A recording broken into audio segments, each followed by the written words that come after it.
ada di day one ya untuk membahas terkait dengan karir kelas dan juga introduction relevant career with program major gitu kan di hari pertama. Dan di hari kedua ini nanti kita akan belajar materi terkait dengan topik yang udah teman-teman pilih yaitu keuangan dan investasi. Di mana nanti akan ada beberapa topik yang akan disampaikan oleh pemateri kita malam hari ini.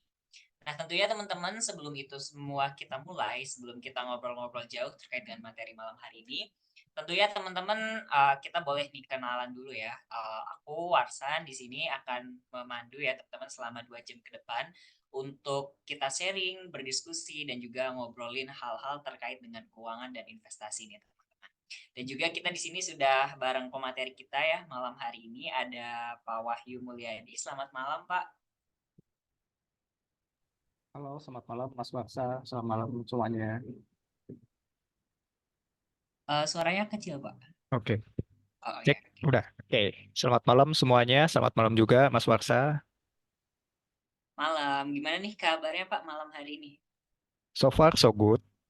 Excited. Alhamdulillah. Tentunya teman-teman semua juga excited ya terkait dengan malam hari ini gitu karena kita bakalan belajar terkait dengan keuangan dan investasi teman-teman. Nah tentunya di acara mini degree ini teman-teman kita hadir yang keempat ya bersama Cakrawala University gitu. Tentunya dari acara ini teman-teman akan mendapatkan experience semester pendek gitu bersama dosen dan praktisi Cakrawala University mengenai topik ataupun keilmuan yang teman-teman pilih yaitu keuangan dan investasi. Nah, teman-teman, untuk malam hari ini kita akan berbicara terkait dengan keuangan dan investasi ya, Pak, dan juga ada beberapa subtopik nih yang bakal kita obrolin malam hari ini dan juga kita sharing-sharing. Topik-topik tersebut itu mulai dari introduction, kemudian hal-hal yang akan dipelajari gitu ketika teman-teman menjadi mahasiswa jurusan keuangan dan investasi. Kemudian juga teman-teman nanti akan memahami dasar-dasar topik dari jurusan keuangan dan investasi, adanya jenjang karir juga, serta nanti akan ada tools yang akan dipelajari dari jurusan keuangan dan investasi. Nah, teman-teman nanti terkait dengan materi-materi yang sudah aku sebutkan tadi, apabila teman-teman masih ada kebingungan ataupun hal-hal yang mau ditanyakan ataupun didiskusikan dan juga sharing-sharing, boleh banget ya Pak Wahyu nanti bisa disampaikan aja melalui kolom chat ataupun raise hand gitu teman-teman. Nah, berhubung udah 7.08 ya teman-teman, sebelum kita mulai di 7.10, aku izin untuk share absensi terlebih dahulu ya. Jadi teman-teman jangan sampai lupa untuk mengisi absensi karena absensi ini akan menjadi syarat teman-teman gitu untuk mendapatkan sertifikat dari acara mini degree ini, khususnya di keuangan dan investasi. Oke, teman-teman. Nah, berhubung udah 7.09 dan juga mungkin nanti bakalan seiringnya waktu pesertanya bertambah ya, Pak. Jadi kita bisa mulai aja. Oleh karena itu, waktu dan tempat aku langsung serahkan ke Pak Wahyu. Silakan Pak Wahyu. Oke, thank you Mas Baksa. Saya izin share screen semuanya.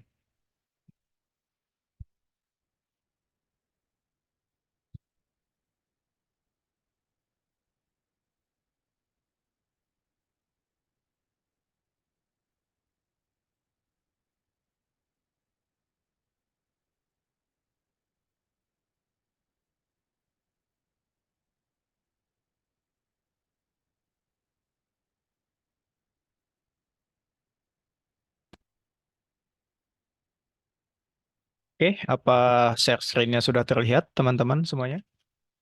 Sudah, Pak. Tapi belum full screen. Belum full screen.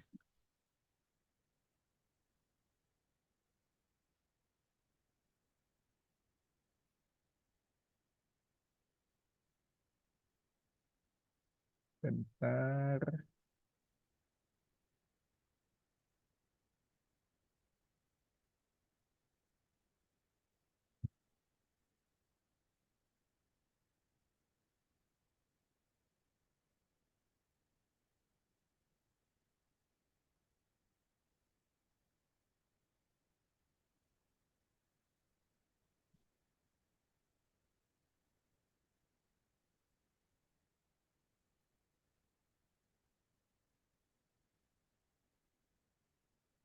Oke, apa udah full screen teman-teman? Atau masih terpotong materinya? Oke, sudah, Pak. Udah. Udah cukup, udah share screen, udah full Oke, screen. oke, thank you. Oke, teman-teman, selamat malam semuanya, calon mahasiswa Cakrawala University. Perkenalkan, nama saya Wahyu Mulyadi. Saya salah seorang dosen di program studi keuangan dan investasi Cakrawala University. Oke, baik. eh Sebelum kita mulai ke materi, apa saja sih yang akan dipelajari di jurusan atau program studi keuangan dan investasi, dan jenjang karir seperti apa yang akan diharapkan misalnya oleh teman-teman calon mahasiswa jika misalnya memilih program studi keuangan dan investasi. Di sini kita akan bahas outline-nya terlebih dahulu di dalam mini degree kali ini, yaitu yang pertama kita akan membahas tentang pengenalan program studi keuangan dan investasi itu seperti apa, kemudian pengenalan hal-hal yang akan dipelajari seorang mahasiswa jurusan keuangan dan investasi itu apa saja. Jadi mulai dari mata kuliah apa saja, kemudian program peminatan apa saja yang ada di program studi ini nanti kita bahas. Kemudian memahami dasar-dasar topik dan jurusan keuangan dan investasi. Jadi di salah satu materi nanti yang akan kita bahas adalah bagaimana sih teman-teman calon mahasiswa dalam memahami topik-topik yang ada di program studi atau jurusan keuangan dan investasi. Kemudian jenjang karir dan lulusan keuangan dan investasi itu seperti apa sih nantinya gitu? Apakah hanya berkutat di bidang finance atau investing saja, ataukah lebih luas dari itu? Nanti kita bahas sama-sama ya teman-teman. Kemudian tools apa sih yang akan dipelajari dari jurusan keuangan dan investasi ini? Jadi nanti kita akan bahas beberapa tools dan kita juga akan praktek bagaimana cara mengolah data atau mentabulasi data dengan menggunakan tools di program atau jurusan keuangan dan investasi. Kemudian terakhir ada Q&A session. Nah, untuk Q&A session ini tidak harus menunggu kita selesai membahas materi ya. Jadi bisa pas kita sedang membahas, misalnya ada yang raise hand atau bertanya di kolom chat, jadi bisa fleksibel saja ya. Jadi tidak tidak mesti harus di akhir sesi mini mini degree ya. Jadi bisa sambil interupsi di pemaparan materi begitu. Oke.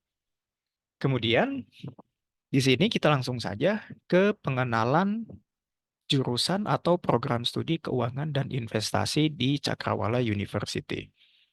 Oke, background-nya atau latar belakang dari keuangan dan investasi itu apa sih di program ini dirancang khusus untuk mengembangkan kompetensi di bidang keuangan dengan fokus pada perencanaan atau planning, pengembangan, manajemen, analisis, dan evaluasi keuangan untuk mengambil langkah-langkah ekonomi yang strategis.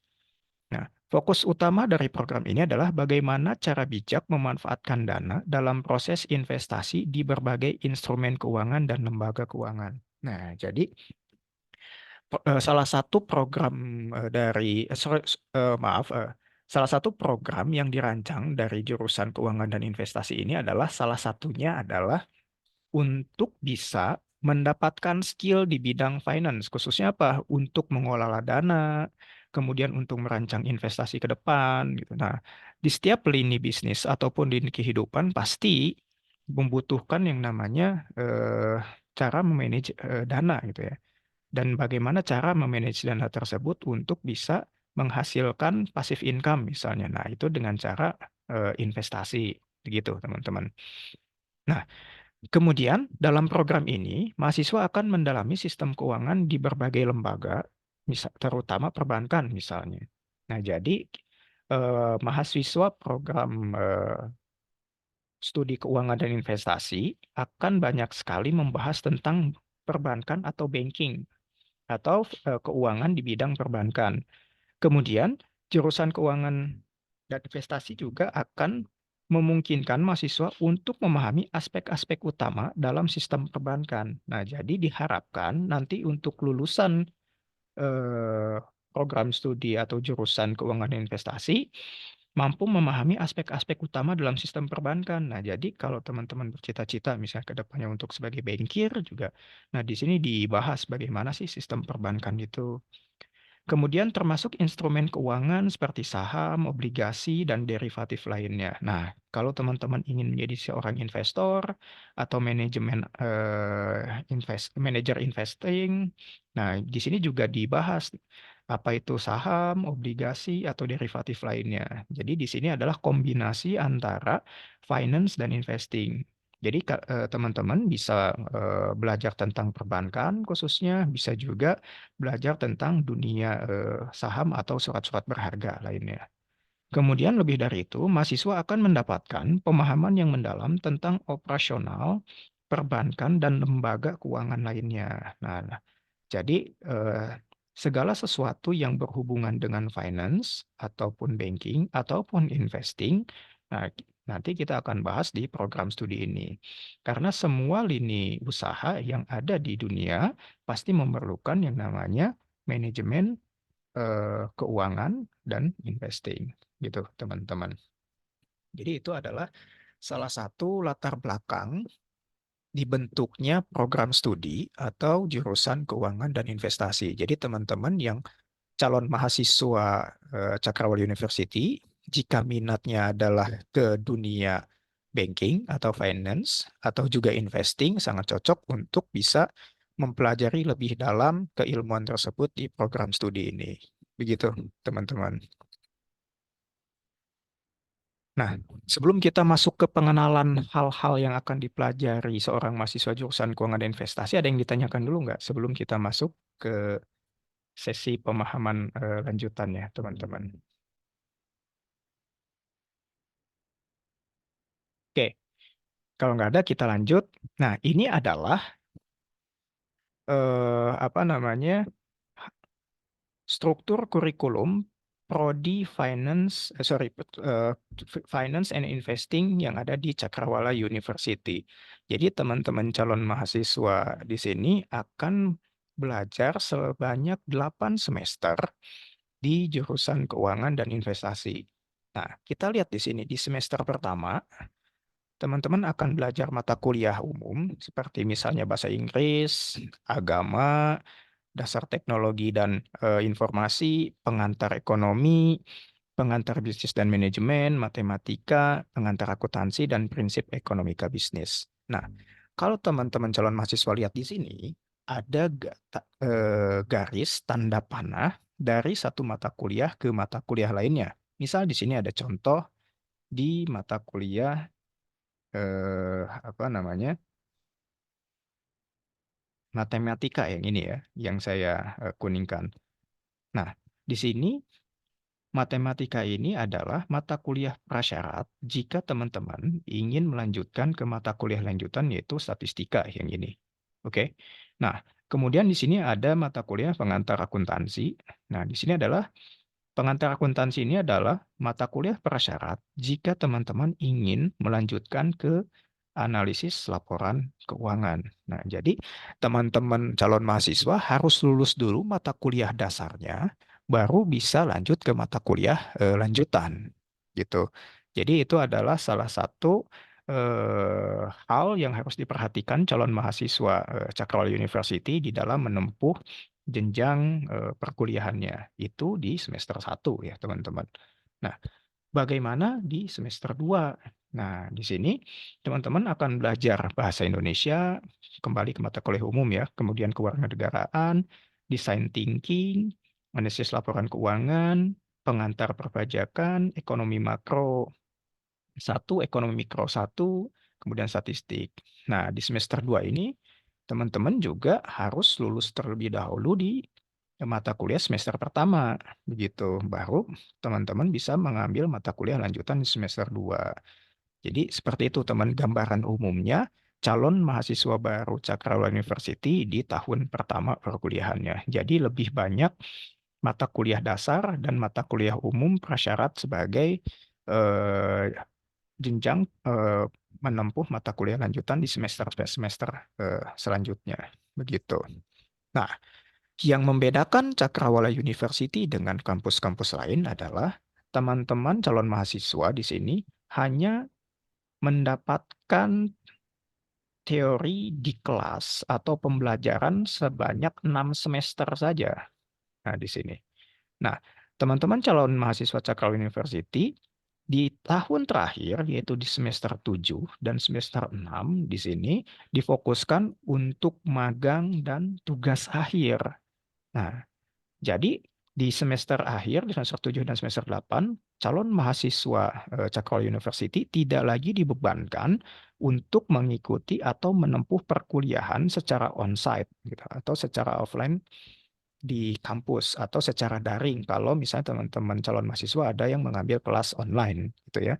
Jadi semuanya di-full-kan di eh, 3 tahun pertama. Jadi sesuai dengan program Cakrawala University ini sendiri yaitu 3+1, yaitu 3 tahun pembelajaran theoretical dan 1 tahun terakhir yaitu adalah untuk magang dan aplikatif dan implementasi teoretikal tersebut di tempat magang yang sudah terafiliasi dengan Cakrawala University. Begitu. Jadi di sini teman-teman calon mahasiswa hanya dibebankan mengikuti perkuliahan teoretikal selama 3 tahun saja. Nah, kemudian yang saya ingin sampaikan, di semester 5 nanti dan semester 6 nanti, teman-teman sudah masuk ke dalam kuliah konsentrasi. Apa tuh kuliah konsentrasi gitu. Nah, jadi teman-teman calon mahasiswa nanti di semester 5 dan semester 6 diminta atau berminat ke arah mana sih di jurusan ini? Sesuai dengan nama jurusannya kan, ada jurusan keuangan dan investasi. Apakah teman-teman lebih cenderung senang finance atau keuangan ke arah perbankan atau banking? Atau teman-teman calon mahasiswa lebih senang ke investing? Bagaimana sih tata cara mengolah dana untuk bisa berinvestasi?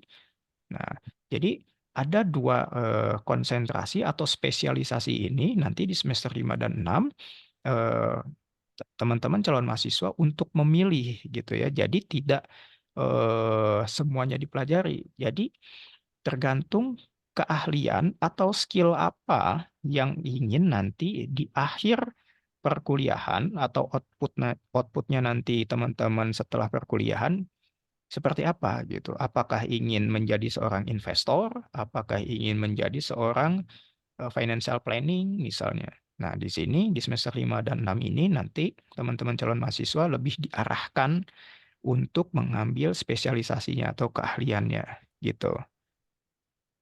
Jadi itu hal-hal yang akan dipelajari para calon mahasiswa Cakrawala University di jurusan atau program studi keuangan dan investasi gitu ya secara umumnya.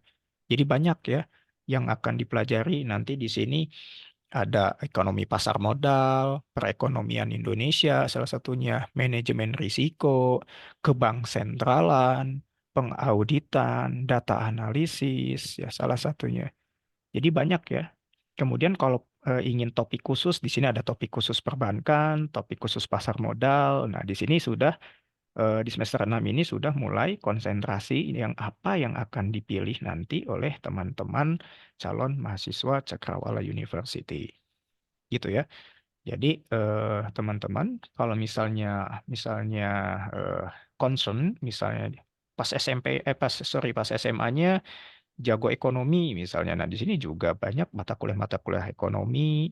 Kemudian misalnya jago akuntansi, di sini juga banyak mata kuliah akuntansi gitu ya. Nah, itu adalah mata kuliah atau hal-hal yang akan dipelajari mahasiswa jurusan keuangan dan investasi gitu di Cakrawala University. Sampai sini ada yang tanyakan nggak terkait mata kuliah yang akan dipelajari oleh para calon mahasiswa? Mungkin belum ada pertanyaan nih Pak, tapi Hmm? ada kendala nih. Jadi share screen-nya belum Hmm? full screen lagi Pak. Dan Oh, belum dari sekali lagi ya? teman-teman juga meminta untuk full Hmm, screen gitu Pak. bentar ya. Karena di tampilan saya juga kepotong. Potong ya, bentar ya. Hmm.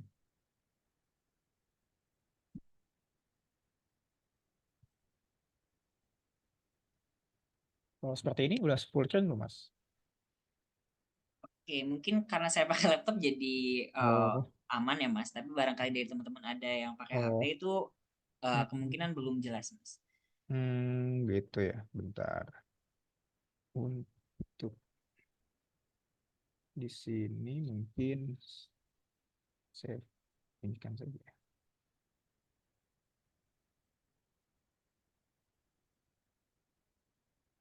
Bentar.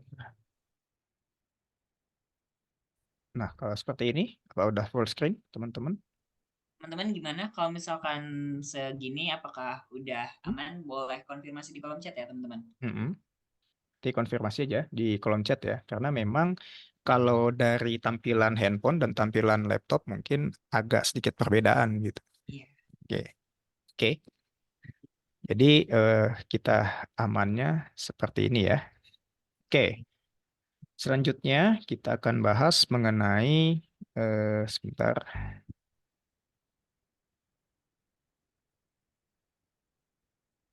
Nah, kita akan mempelajari cara memahami dasar-dasar topik di jurusan atau program studi keuangan dan investasi, teman-teman di sini. Nah, di sini kita di jurusan atau di program studi keuangan dan investasi akan membahas tentang berbagai mata kuliah di setiap semesternya, ya teman-teman yang sudah kita bahas tadi.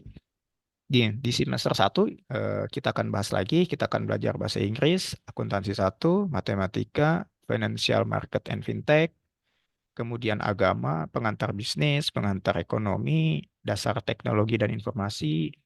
Nah, di semester pertama kita akan membahas itu. Jadi dasar-dasar yang akan menjadikan landasan atau basic keilmuan dari program studi keuangan dan investasi.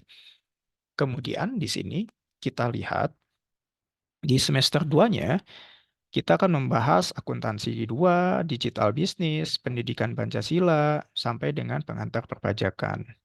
Gitu, teman-teman. Kemudian di semester 3-nya kita akan belajar tentang design thinking, kemudian keuangan internasional, statistika satu, manajemen keuangan. Nah, di sini juga sebagai basic dari keilmuan di jurusan keuangan dan investasi. Kemudian di semester 4 juga kita belajar etika profesi di sini. Kemudian pengauditan, investment analysis, kemudian corporate finance. Kemudian di semester 5 kita akan membahas lebih ke arah metodologi penelitian, baik metodologi penelitian secara kualitatif maupun kuantitatif. Nah, dikarenakan apa? Dikarenakan di semester 7 dan semester 8, teman-teman calon mahasiswa Cakrawala University sudah harus bisa menyusun proposal skripsinya sendiri atau proposal penelitiannya sendiri. Maka dari itu, dari semester 5 pun teman-teman calon mahasiswa sudah dibekali keilmuan tentang bagaimana cara metodologi penelitian seharusnya, gitu ya. Nah, kemudian di semester 6, nah di semester 6 ini teman-teman calon mahasiswa sudah harus misalnya menentukan pilihan keahliannya ke arah mana? Apakah ke arah finance? Finance itu ada banyak ya, ada perbankan, kemudian ada lembaga keuangan lainnya seperti asuransi. Kemudian apakah ingin arah keahliannya lebih ke arah investment gitu ya? Apakah teman-teman eh, arahnya tuh ingin mempelajari bagaimana fluktuasi harga saham, bagaimana cara berinvestasi misalnya di surat berharga lainnya seperti obligasi, kemudian apa namanya ingin menjadi seorang manajer investasi ke depannya misalnya. Nah, teman-teman jadi harus menentukan antara pilihan apakah ingin expert di bidang banking atau keuangan atau di bidang investing gitu ya. Nanti harus ditentukan di semester 6. Nah, kemudian di semester 7-nya ini teman-teman sudah harus magang di tempat yang sudah terafiliasi dengan Cakrawala University. Nah, di tempat-tempat magang ini sendiri kan kalau di Cakrawala University ini kelebihannya dari kampus-kampus lain adalah mahasiswanya tidak perlu mencari tempat magang, tapi sudah diarahkan oleh Cakrawala University untuk magang di instansi-instansi yang sudah terafiliasi oleh Cakrawala University. Ada banyak ya teman-teman, lebih dari 500 instansi yang sudah terafiliasi. Nah, nanti mungkin bisa dijelaskan di akhir instansi apa saja sih yang terafiliasi dengan Cakrawala University oleh Mas Warsa nanti ya. Nah, kita lihat di sini di semester 7 ada tugas akhir satu. Nah, tugas akhir satu ini namanya adalah seminar proposal atau seminar penelitian.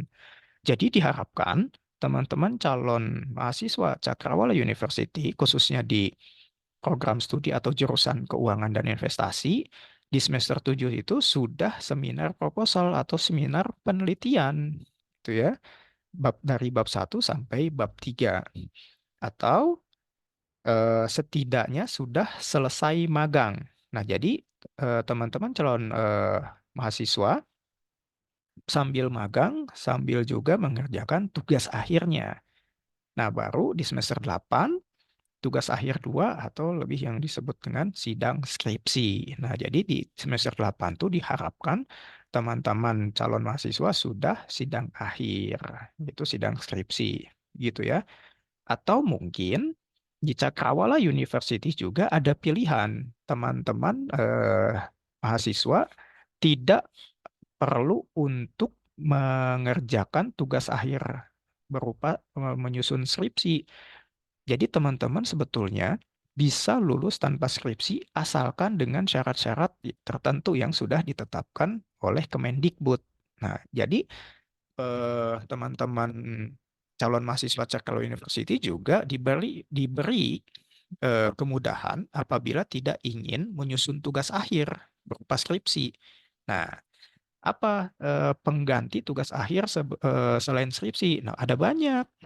Misalnya mengganti skripsi dengan teman-teman mempublish jurnal atau artikel di jurnal yang terakreditasi nasional minimal Sinta 4 atau Sinta 6 misalnya. Nah, nanti ataupun misalnya membuat proyek tertentu yang sesuai dengan arahan Kementerian Pendidikan dan Riset eh, perguruan tinggi gitu ya. Nah, nanti diarahkan apakah teman-teman ingin lulus melalui sidang skripsi ataupun tidak.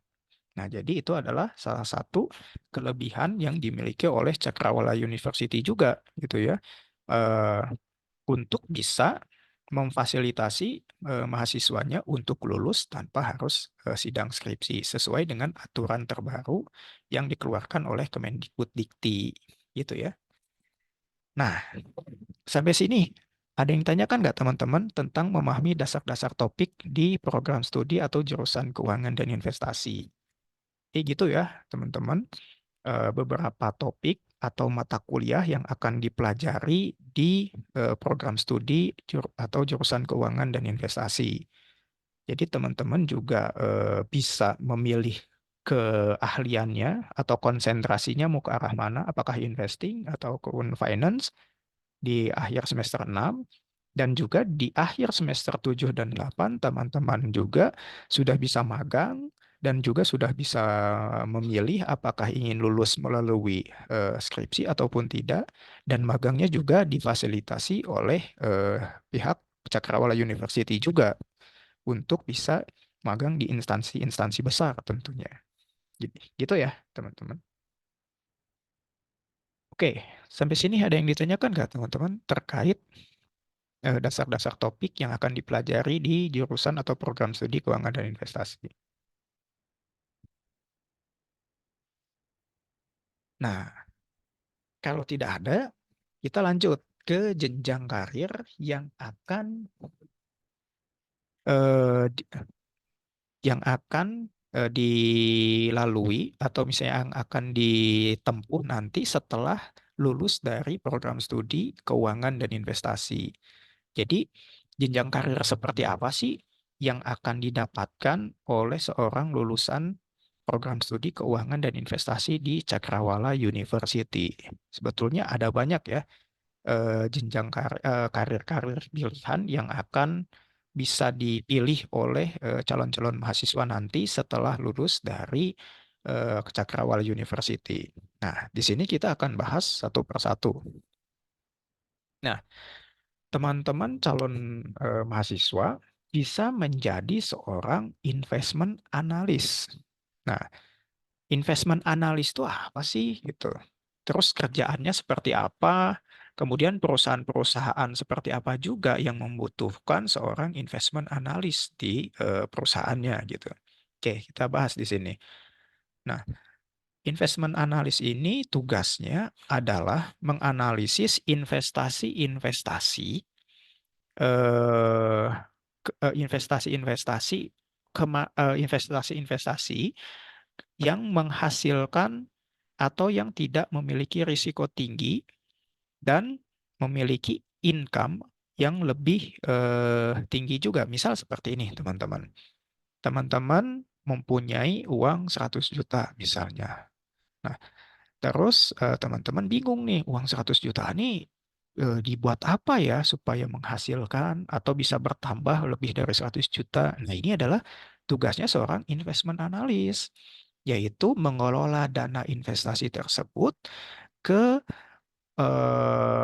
pos-pos atau slot-slot yang misalnya menghasilkan. Misalnya perusahaan, contoh perusahaannya apa saja sih yang membutuhkan investment analis ini? Ada banyak ya. Ada Mandiri Sekuritas, Mirai Aset Sekuritas, MNC Sekuritas, ya. Nah, itu adalah salah satu contoh perusahaan yang membutuhkan investment analis.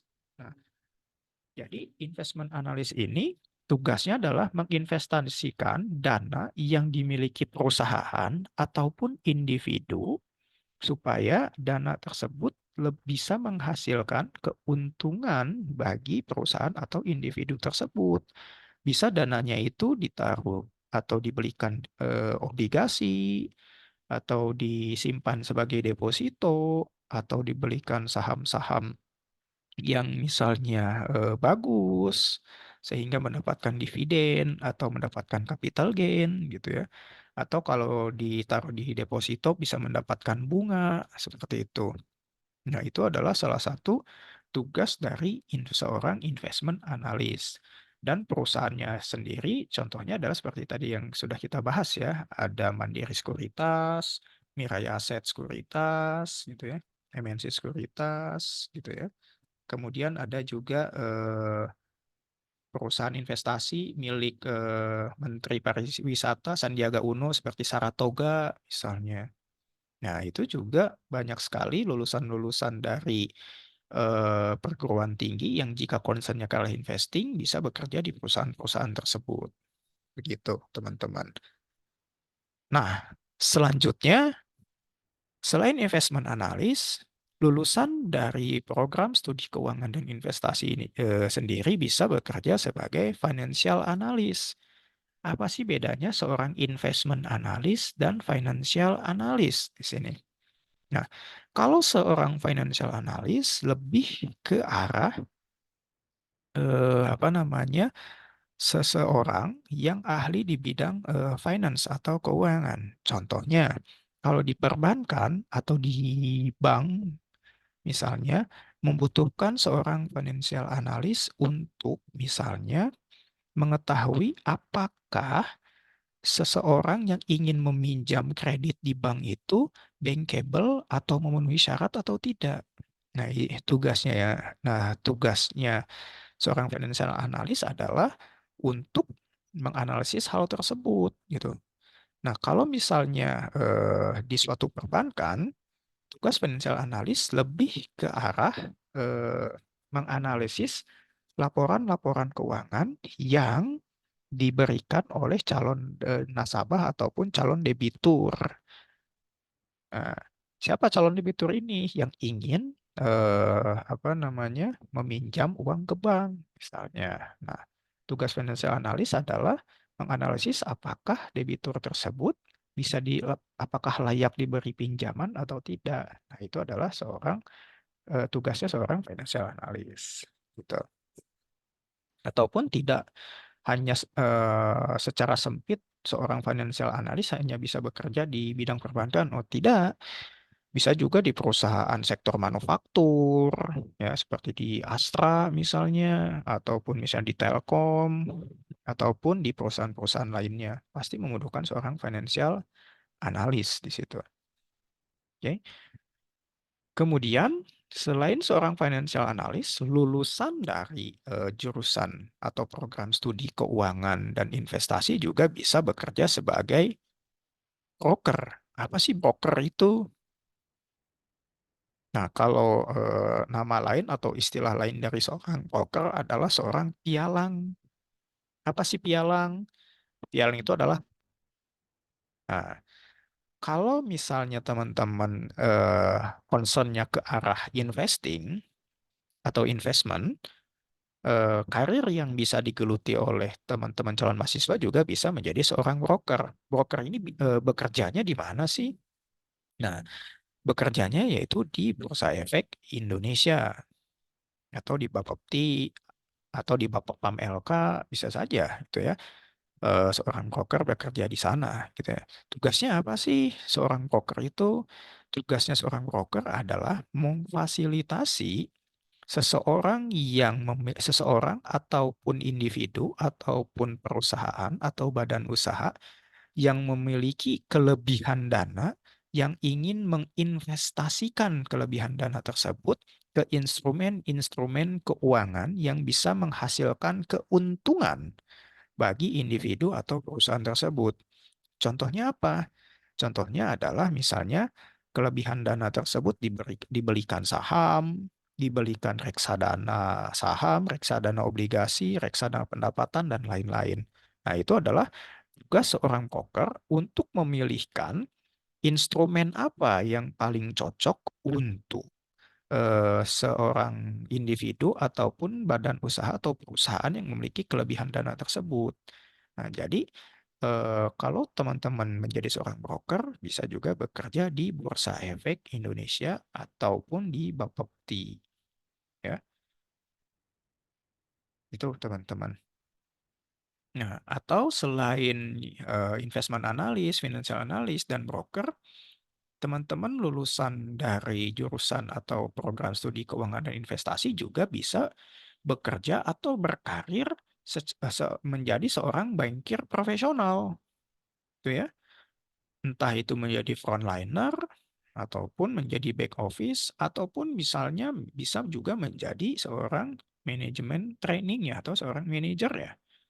Ya, karena memang lulusan dari program studi atau jurusan keuangan dan investasi dibekali ilmu-ilmu untuk menjadi seorang bankir profesional, gitu ya.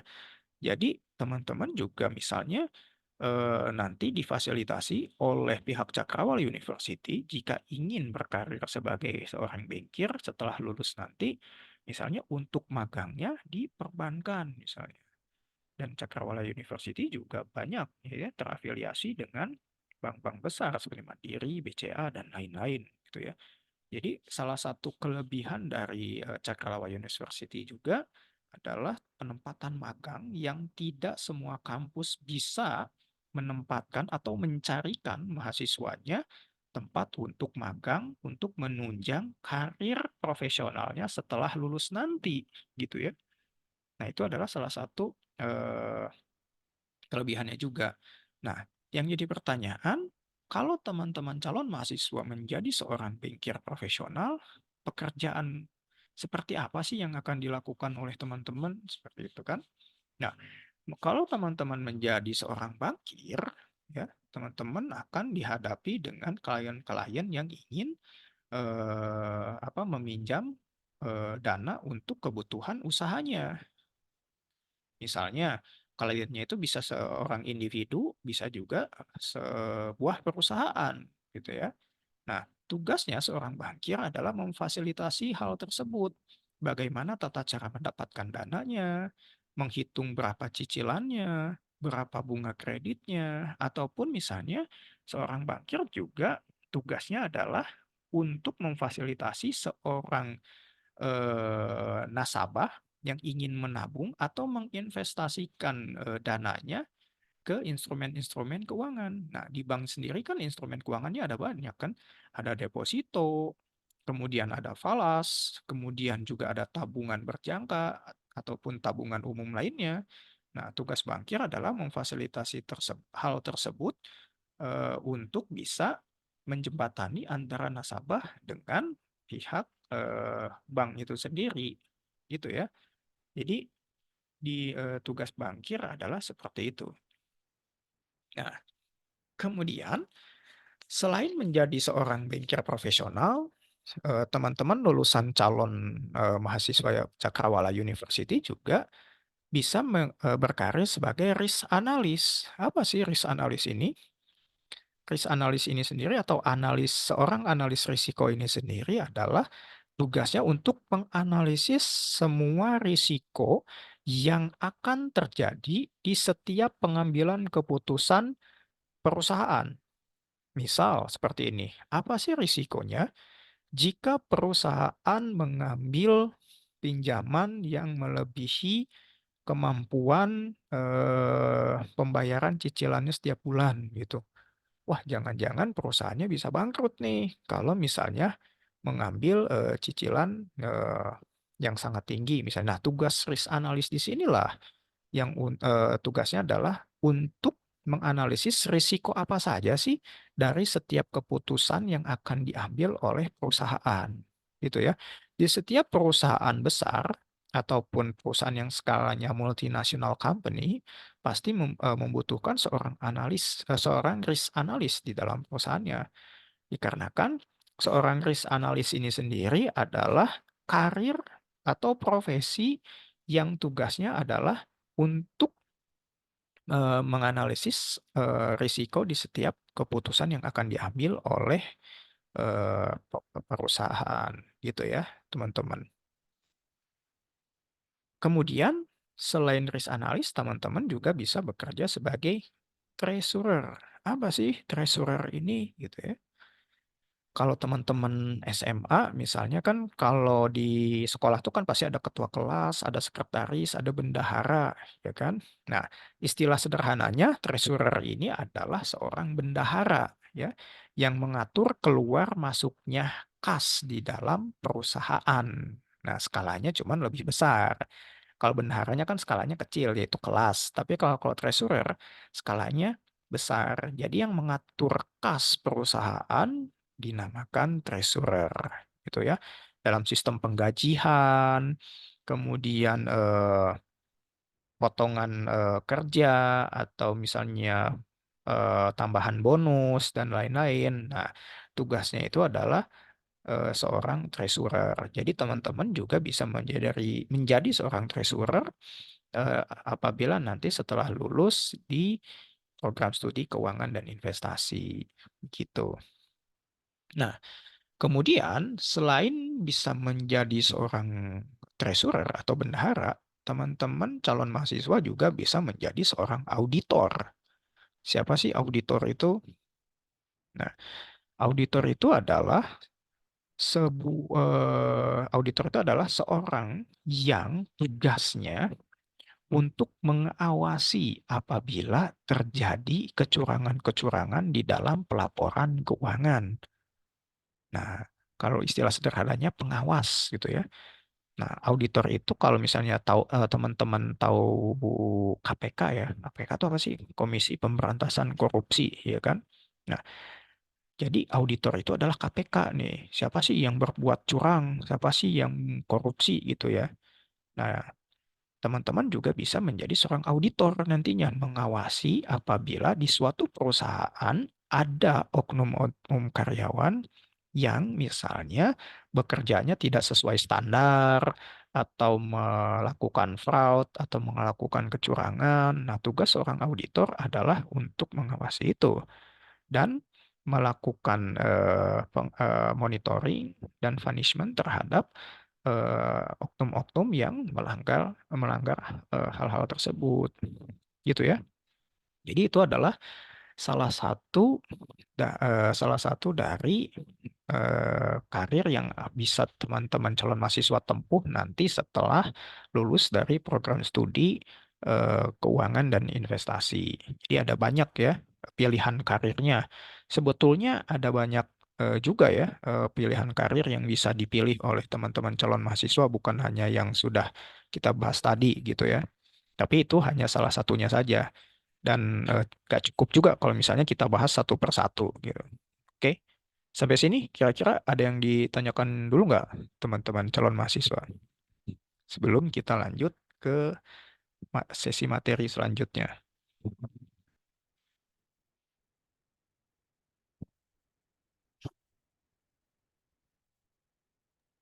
Oke, kalau tidak ada, kita di sini akan bahas tools apa saja sih yang akan dipelajari di program studi atau jurusan keuangan dan investasi.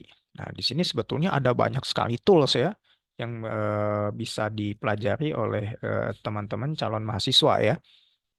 Nah, tools yang paling basic sendiri yaitu yang akan kita pelajari mungkin teman-teman calon mahasiswa juga sudah familiar dengan tools ini di SMA-nya masing-masing ya. Ada Microsoft Excel, ada juga Google Sheet gitu ya. Nah, Microsoft Excel ini sendiri apa sih gitu? Microsoft Excel ini adalah salah satu perangkat lunak yang paling umum digunakan dalam financial modeling dan analisis keuangan gitu ya. Nah, aplikasi ini juga memiliki sejumlah kelebihan yang menjadikan alat yang kuat untuk financial modeling. Di antaranya, Excel dilengkapi dengan berbagai fungsi keuangan yang siap pakai, seperti misalnya di dalam Microsoft Excel sendiri kan ada formulasi untuk bisa mengetahui NPV. Apa sih NPV itu? Yaitu adalah Net Present Value. Kemudian juga IRR dan fungsi statistik lainnya yang sangat diperlukan dalam financial modeling, gitu ya.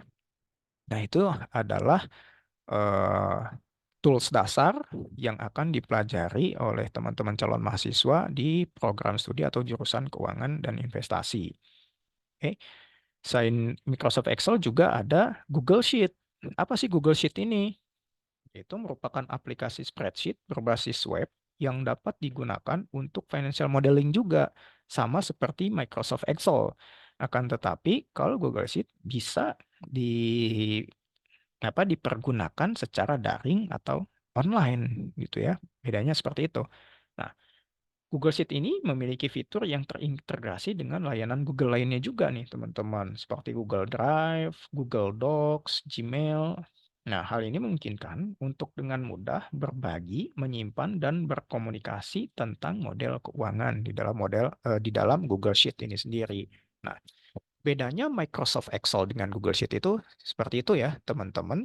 Jadi kalau Microsoft Excel hanya bisa digunakan secara offline, tapi kalau Google Sheet bisa digunakan bisa dipergunakan secara daring dan bisa istilahnya diakses secara online gitu ya, dengan apa namanya gadget yang lain. Jadi tidak mesti di eh, akses dengan laptop teman-teman gitu ya, atau bisa secara jauh ya. Nah, itu tools dasar yang akan dipelajari jika teman-teman masuk di program studi finance dan investing atau jurusan keuangan dan investasi, gitu ya. Kemudian selain itu, selain tools dasar tadi, teman-teman juga diajarkan tools yaitu SPSS dan juga Python. Nah, kita bahas satu persatu. Apa sih SPSS itu gitu ya? Nah, SPSS ini sendiri adalah tools yang sebetulnya transformasi atau evolusi dari Excel, akan tetapi lebih canggih dan lebih kekinian gitu ya. Nah, SPSS sendiri menawarkan lingkungan pemodelan visual yang cepat, berkisar dari model terkecil hingga model paling kompleks. Data yang diperoleh dari SPSS digunakan untuk survei, data mining, riset pasar, financial modeling, dan lain-lain. Nah, dengan menggunakan fitur SPSS dapat menyelesaikan operasi aljabar, aritmatika, dan trigonometri untuk keperluan financial modeling. Nah, jadi kalau misalnya teman-teman ada kesulitan di dalam penyelesaian aljabar, aritmatika, statistika misalnya, nah bisa menggunakan SPSS untuk mempermudah jalannya keperluan teman-teman di dalam bidang financial modeling. Nah, nanti kita akan bahas nih dari beberapa dari tools yang sudah kita bahas ini. Nah, tapi itu adalah salah satunya tools yang akan kita pelajari di antara tools-tools yang lain yang akan dibahas di program studi keuangan dan investasi. Gitu ya, teman-teman. Nah, selain itu, selain SPSS juga, nah teman-teman bisa belajar tentang Python atau tools yang dinamakan Python merupakan bahasa pemrograman yang sering digunakan dalam financial modeling dan analisis keuangan. Nah, Python memiliki peran dan kelebihan dalam pengembangan financial modeling. Nah, Python sering dianggap lebih mudah dipelajari karena memiliki bahasa pemrograman yang bersifat umum sehingga mudah digunakan untuk berbagai tugas termasuk financial model. Nah, sebetulnya outputnya itu sama ya seperti SPSS, seperti Excel. Python ini sendiri pada dasarnya sama, yaitu bisa dipergunakan untuk financial modeling, gitu ya. Jadi keputusan-keputusan yang sifatnya strategik atau krusial yang melibatkan beratus-ratus atau beribu-ribu angka misalnya ya, bisa diselesaikan dengan cepat dengan menggunakan tools ini. Nah, nanti kita praktek nih, gimana sih cara mengolah atau mentabulasi data-data keuangan menggunakan tools-tools ini. Oke, teman-teman. Nah, sampai sini ada yang ditanyakan nggak, teman-teman, terkait dengan tools yang akan kita pelajari di dalam program studi keuangan dan investasi? Nah, selain SAM dan Python tadi, teman-teman calon mahasiswa juga bisa mempelajari tools lain seperti SAM. SAM ini apa sih? Yaitu Structural Equation Model. Adalah teknik analisis multivariat yang merupakan kombinasi antara analisis faktor dan analisis regresi korelasi yang bertujuan untuk menguji hubungan-hubungan antar variabel dalam financial modeling. Nah, akhirnya juga tools ini juga sebetulnya bisa dipergunakan sebagai financial modeling di dalam program studi finance dan investing. Sebetulnya SEM ini sendiri juga bisa dipergunakan di berbagai jurusan atau program studi lain ya. Di bisnis digital juga bisa dipergunakan, di data science juga bisa dipergunakan, di ilmu komputer, sistem informasi gitu ya. Tapi untuk di jurusan keuangan dan investasi juga bisa dipergunakan, yaitu di dalam membentuk financial modeling. Nah, nanti kita bahas ya yang bagaimana caranya di dalam menggunakan tools-tools ini. Oke, nih misalnya ada pertanyaan nih dari Saifan ya. Kira-kira nanti tools-tools ini akan diajarin di kampus atau belajar sendiri ya, Pak? Itu ya, pertanyaannya bagus ya, Saifan ya. Jadi apakah tools-tools yang sudah kita bahas tadi diantaranya, apakah dipelajari sendiri atau diajarkan oleh dosen pengampunya gitu ya? Tentu saja akan diajari oleh dosen pengampunya gitu ya. Jadi kenapa sih kita harus belajar tools-tools tentang keuangan ini dan investasi ini? Kenapa sih? Karena tuntutan industri atau tuntutan global saat ini mengharuskan jika lulusan dari perguruan tinggi itu harus bisa mengaplikasikan keilmuannya atau bisa mempergunakan aplikasi-aplikasi yang bisa mempermudah di dalam proses pekerjaan gitu ya. Kebayang nggak sih kalau misalnya nggak ada tools ini atau teman-teman calon mahasiswa tidak bisa mempelajari, tidak ahli atau expert di tools-tools ini, ya, saya pastikan teman-teman nanti akan kesulitan di dalam persaingan dunia kerja, ya. Ataupun kalau misalnya teman-teman calon mahasiswa nanti ingin menjadi seorang businessman atau wirausahawan atau entrepreneur Mina ya. Nah, tools ini juga bisa dijadikan sebagai alat untuk mempermudah pengambilan keputusan keuangan tentunya gitu ya. Nah, yang menjadi pertanyaan di Cakrawala University, tools-tools yang beberapa tools yang sudah kita bahas tadi, apakah dipelajari sendiri oleh mahasiswanya atau diajarkan? Tentu saja diajarkan oleh dosennya, ya. Jadi jangan khawatir kalau misalnya tidak diajarkan oleh dosennya, ya. Jadi salah satu kelebihan dari Cakrawala University ini sendiri adalah kurikulumnya berbasis industri. Jadi teman-teman jangan khawatir jika misalnya eh, nanti setelah lulus misalnya tidak bisa bersaing dengan lulusan-lulusan dari universitas atau kampus lain. Enggak ya. Justru kurikulum yang didevelop oleh Cakrawala University berdasarkan kebutuhan industri pada saat ini. Nah, kebanyakan kampus-kampus di luar sana kan masih konvensional kan kurikulumnya, masih mempelajari hal-hal yang sifatnya konvensional, tidak kontemporer seperti Cakrawala University. Nah, kurikulum dari Cakrawala University ini sendiri eh, dibuat dengan cara apa namanya menyesuaikan dengan kebutuhan industri atau kebutuhan pasar tenaga kerja gitu ya. Jadi bukan hanya theoretical gitu ya. Nah, jadi kenapa dipadatkan perkuliahan di Cakrawala University hanya 3 tahun saja atau dari semester 1 sampai semester 6?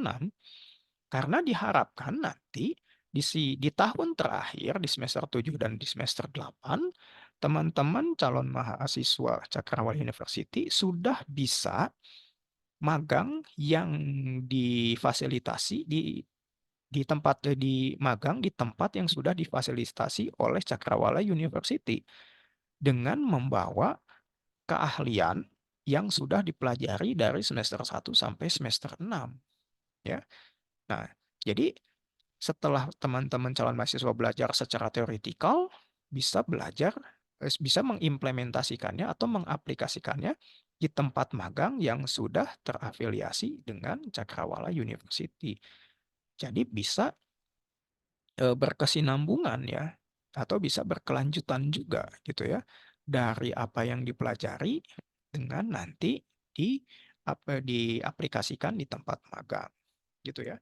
Jadi untuk tools-tools ini jangan khawatir dipelajari sendiri ya, tapi tools ini akan dipelajari atau diajarkan oleh dosen-dosen di Cakrawala University, khususnya dosen keuangan dan investasi. Gitu ya. Bagus ya dari Seven pertanyaannya. Jadi mau tidak mau ya, eh, para calon mahasiswa Cakrawala University nanti di dalam perkuliahannya belajar tentang aplikasi yang sudah beberapa tools atau aplikasi yang sudah kita bahas tadi ya. Nah, selain SEM juga teman-teman calon mahasiswa Cakrawala University juga belajar mengenai tools yang namanya R, gitu ya. Apa sih R ini? Nah, merupakan bahasa pemrograman yang sering digunakan dalam financial modeling dan analisis keuangan. R memiliki peran dan kelebihan dalam pengembangan financial modeling. R memiliki perpustakaan visualisasi yang memungkinkan pembuatan grafik dan grafik keuangan yang informatif bagi financial modeling. Nah, tools R ini sendiri sebetulnya lebih familiar dipelajari oleh mahasiswa jurusan teknik informatika ya. Nah, di Cakrawala University juga ada fakultas teknik kan. Salah satunya adalah ilmu komputer, data science, dan sistem informasi. Ya kan? Nah, eh, tools R ini atau aplikasi R ini sendiri lebih familiar di jurusan tersebut akan tetapi bisa dipergunakan juga di dalam pembentukan financial modeling di jurusan keuangan dan investasi. Nah, jadi di Cakrawala University juga sistem pembelajarannya juga multidisiplin ya. Bisa saja dosen-dosen ilmu komputer, sistem informasi, data science mengajar di jurusan keuangan dan investasi. Kenapa? Karena keahlian mereka pun diperlukan di jurusan keuangan dan investasi, gitu ya. Nah, kemudian apa namanya? Di dalam di dalam tools R ini sendiri eh, apa ya, visualisasinya lebih familiar atau lebih bisa dicerna oleh orang-orang awam ya, atau misalnya grafik dan grafisnya itu lebih informatif ya, atau lebih aplikatif. Kenapa? Secara visualisasi, secara outputnya R itu lebih bisa atau lebih bagus daripada SPSS. Kenapa?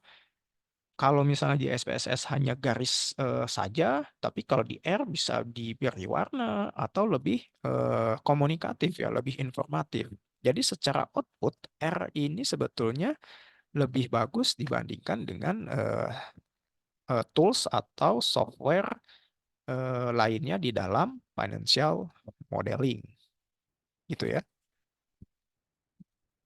Sampai sini ada yang tanyakan nggak teman-teman calon mahasiswa sebelum kita membahas software atau tools lainnya atau aplikasi lainnya. Nah, di sini ada aplikasi yang namanya Evius. Apa sih Evius ini gitu ya? Evius adalah paket ekonometrik, statistik, dan perkiraan modern yang menawarkan alat analisis canggih dalam financial modeling yang fleksibel. Dengan menggunakan Evius dapat dengan cepat dan efisien dalam mengelola data, melakukan analisis ekonometrik dan statistik, menghasilkan perakiraan atau simulasi model, dan menghasilkan grafik dan tabel dalam financial modeling. Sebetulnya Evius ini sendiri sama sebetulnya dengan SPSS, akan tetapi Evius ini bisa mengolah data panel yang tidak bisa diolah oleh SPSS sebetulnya, ataupun sebaliknya, gitu ya. Nah, Evius ini sendiri sebetulnya adalah penyempurnaan dari SPSS itu sendiri, gitu ya. Karena tidak semua data bisa diolah di SPSS. Karena data yang bisa diolah SPSS hanya eh, menganalisis data yang sifatnya satu arah. Akan tetapi, untuk menganalisis data yang sifatnya dua arah, tidak bisa menggunakan SPSS, tapi menggunakan Evius. Nah, apa sih data satu arah, data dua arah gitu ya? Nah, nanti akan dipelajari jika teman-teman calon mahasiswa sudah menempuh pendidikan di program studi atau jurusan keuangan dan investasi di Cakrawala University. Gitu ya. Jadi jangan khawatir teman-teman yang lain kalau misalnya tools-tools yang sudah kita bahas nanti dipelajari secara mandiri itu enggak ya. Pastinya akan dibimbing oleh dosen-dosen yang istilahnya sudah memenuhi kualifikasi keahlian di bidang tersebut. Jadi jangan khawatir ya teman-teman. Nah, kemudian selain Evius juga ada Minitab. Nah, Minitab itu apa sih gitu ya? Nah, Minitab ini lebih familiar misalnya di jurusan statistika ya atau data science kalau di Cakrawala University. Nah, akan tetapi Minitab ini juga bisa dipelajari di jurusan keuangan dan investasi. Nah, Minitab itu apa sih? Minitab adalah perangkat lunak analisis data yang digunakan untuk analisis data untuk keperluan financial modeling. Minitab banyak digunakan di berbagai industri, termasuk industri keuangan dan investasi. Nah, Minitab memberi pengguna alat untuk melakukan analisis statistik termasuk pengujian hipotesis, analisis regresi, dan ANOVA. Selain itu, Minitab menyediakan berbagai alat grafis untuk membantu pengguna memvisualisasikan data dalam financial modeling. Begitu. Nah, itu adalah Minitab. Walaupun tools atau software atau aplikasi Minitab lebih familiar dipergunakan oleh program studi data science gitu ya, akan tetapi di program studi keuangan dan investasi juga diperlukan di dalam keperluan pembuatan financial modeling gitu ya.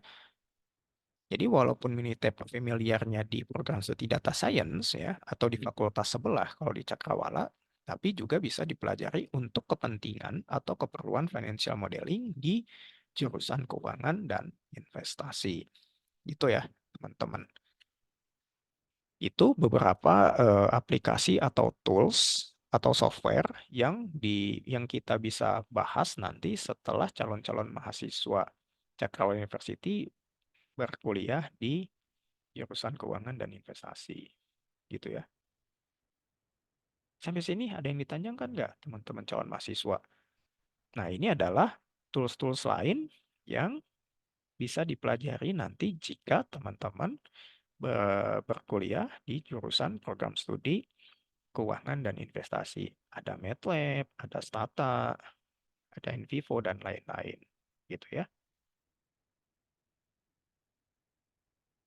Oke, sebelum kita masuk ke real case atau cara aplikasi dari pengaplikasian tool, salah satu tools misalnya yang ada di eh, yang akan dipelajari di program studi keuangan dan investasi, ada yang ditanyakan dulu nggak, teman-teman?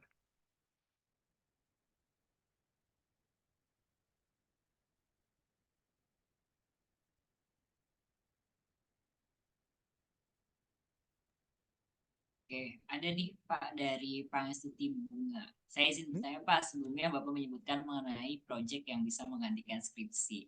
Proyek Mm-mm. yang biasanya dilakukan oleh mahasiswa Cakrawala University mengenai keuangan dan investasi seperti apa ya Pak? Terima kasih. Oke, pertanyaannya bagus sekali ya. Apa sih proyek atau yang bisa menggantikan skripsi nantinya gitu ya? Ada banyak gitu ya. Misalnya, kalau teman-teman calon mahasiswa nanti memenangkan misalnya PKM, misalnya lomba di dalam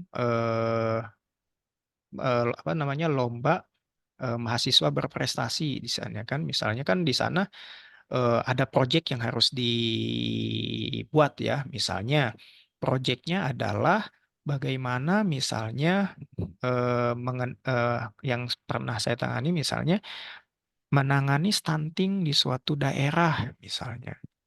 Nah, misalnya kan proyek itu kan bisa dilakukan oleh beberapa orang kan, atau misalnya secara berkelompok gitu ya. Nah, kalau proyeknya itu memiliki impact atau dampak secara langsung terhadap permasalahan-permasalahan yang ada di masyarakat, itu juga bisa dijadikan substitusi atau misalnya syarat untuk lulus selain sidang skripsi gitu ya. Atau misalnya eh, teman-teman calon mahasiswa memenangkan lomba karya ilmiah tingkat nasional, misalnya, itu juga bisa dijadikan syarat teman-teman calon mahasiswa sebagai syarat pengganti sidang skripsi. Atau misalnya teman-teman bisa mempublish misalnya artikel di jurnal-jurnal yang bereputasi atau terakreditasi nasional ataupun internasional, misalnya.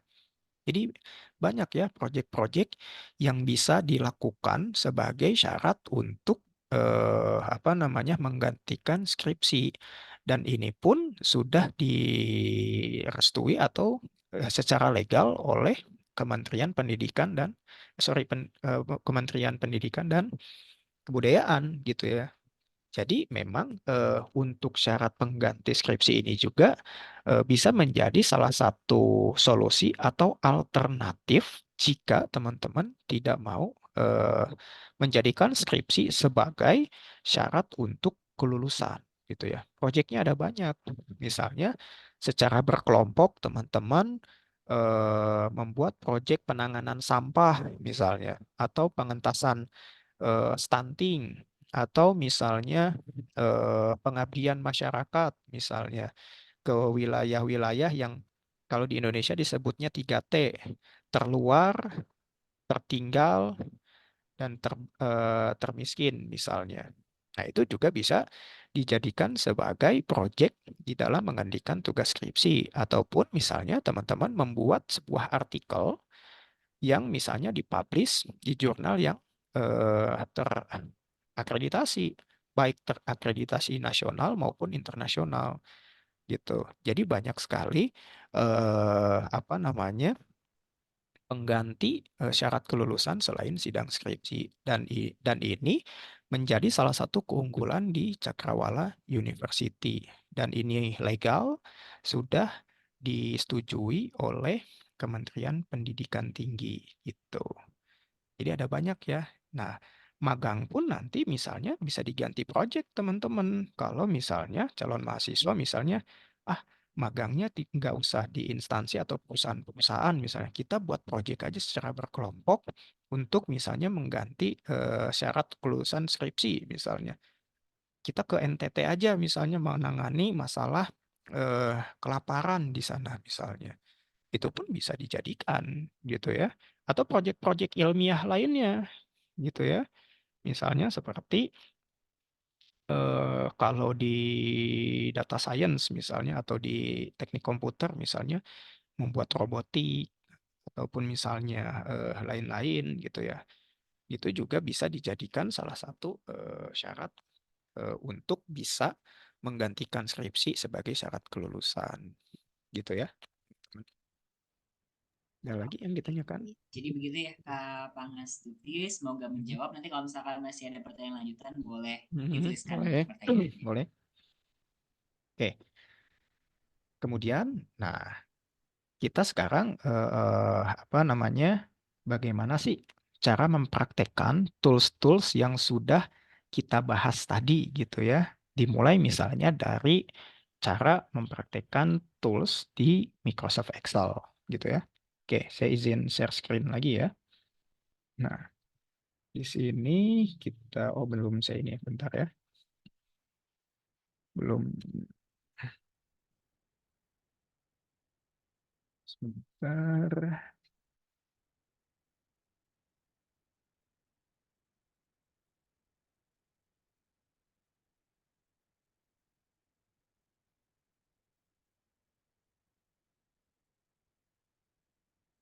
Oke. Nah, sudah terlihat belum share screen saya di Microsoft Excel-nya, teman-teman? Sudah Pak. Udah ya? Oke. Misalnya kita menggunakan tools dasar atau aplikasi dasar atau software dasar seperti misalnya Microsoft Excel ini. Misal kita ingin mentabulasi data, bisa atau membuat data random. Misal di sini kalau teman-teman calon mahasiswa membuat skripsi, kan ada yang namanya olah data ya. Misalnya kita membuat data random di sini dari 60 responden atau 60 orang misalnya. Kita tulis di sini data responden misalnya. Nah, kita apa namanya, berikan nomor dulu dari 1 sampai 60 misalnya. Di sini ya, saya sampai 60. Nah, kita di sini ya, oh belum sampai 60, berarti kurang bawah. Nah, kemudian di sini ada pertanyaan. Misalnya pertanyaan A, pertanyaan B, C, D, E, F, G, H, I, dan J misalnya. Kemudian di sini kita ingin mentotalkan misalnya totalnya berapa sih kalau di sini dari pertanyaan-pertanyaan tersebut gitu ya. Nah, teman-teman di sini belajar tentang bagaimana cara membuat kuesioner atau pertanyaan-pertanyaan yang ada untuk nanti kebutuhan skripsi, teman-teman. Oke, nah kita di sini percantik terlebih dahulu. Oke, Misal kita membuat data random di sini ya, dari berbagai pertanyaan A, B, C, D, E dengan skala Likert. Skala Likert itu apa sih? Jadi skala Likert itu adalah skala yang dibuat untuk menentukan nilai dari sebuah pertanyaan atau kuesioner di dalam analisis skripsi. Nah, skalanya itu 1 sampai dengan 5. Nah, bisa misalnya skalanya itu kalau misalnya tulis di dalam data pengolahan skripsi, 1 itu tidak setuju misalnya, sangat tidak setuju atau disingkat misalnya STS. Kalau 2 misalnya di sini tidak setuju atau disingkat saja TS. Kalau 3 misalnya cukup setuju, tulis saja CS. Atau yang keempat setuju, tulis saja S misalnya. Atau misalnya juga 5 mewakili sangat setuju atau ditulis atau disingkat SS misalnya. Nah, karena kita membuat data random, ya kan? Jadi tidak sesuai dengan kuesioner yang ada. Ini kan hanya simulasi ya. Jadi sebetulnya data realnya itu nggak seperti ini. Karena ini hanya contoh, jadi datanya juga hanya simulasi. Nah, misalnya di sini kita buat data random sama dengan RAND ya, between misalnya di sini. Dengan menggunakan skala Likert. Tadi skala Likert dari 1 sampai dengan 5 di sini kan. Kurung tutup, yang tadinya kurung buka kan. Nah, enter. Ada hasilnya 5 di sini. Karena kita membuat data random dari 60 responden sebanyak 10 pertanyaan, caranya gampang, tinggal tarik ke bawah, teman-teman. Nah, tinggal blok, tarik ke bawah, nah satu-satu ya, sampai nomor 60 ini kan. Nah, kita buat data random nih. Dari angka 1 sampai 5, ya kan? Ya kan? Kita kan sudah terbuat nih. Karena dibutuhkan data random sebanyak 10 pertanyaan, nah, yang sudah di bawah ini kita tarik lagi ke sebelah kanan. Tadi kan ada 10 pertanyaan kan? Ini 2, 3, 4, 5, 6, 7, 8, 9, 10. Oke. Nah, kita sudah mempunyai 10 data random dari 60 responden tanpa harus mengetik satu persatu kan, teman-teman. Oke? Nah, kemudian setelah kita mempunyai data random kan kita harus tahu dulu berapa sih jumlah bobot pertanyaan dari masing-masing responden ini kan kita harus hitung dulu, teman. Nah, caranya juga mudah. Nah, di sini bisa dihitung dengan menggunakan formulasi Excel lagi. Di sini caranya adalah sama dengan sum atau SUM, buka kurung, ya. Kemudian blok nomor responden A1 di sini ya, sampai dengan AJ, sampai dengan kolom AJ di sini. Kemudian kurung tutup. Kemudian enter. Nah, hasilnya 26. Sudah tahu kan? Tapi di sini kita baru hanya mengetahui data responden nomor 1 gitu ya. Untuk mengetahui data responden dari keseluruhan 60 responden, caranya gimana? Caranya gampang, teman-teman. Tinggal ditarik lagi ke bawah. Nah, ya kan? Sampai data responden ke 60. Oke? Udah. Sekarang kita sudah tahu berapa total dari data kuesioner 60 responden sebanyak 10 pertanyaan. Dari pertanyaan A sampai pertanyaan J. Gampang kan?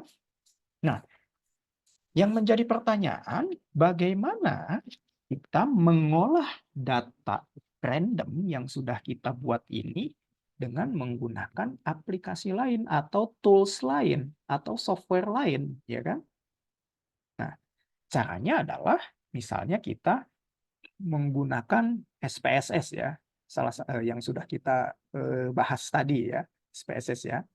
Nah, kita di sini tinggal copy data dari Excel yang sudah kita buat ini kan. Ini adalah data random yang sudah kita buat di Excel. Kita copy sampai 60. Nah, di sini. Oke. Cara kopinya gimana? Cara kopinya klik salin di sini. Oke. Kemudian kita buka tools atau software lain yaitu SPSS. Nah, ntar kita hentikan dulu sebentar. Kemudian kita buka tools SPSS-nya. Sebentar.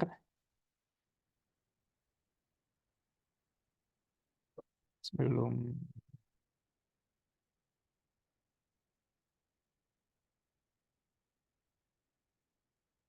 nah, terus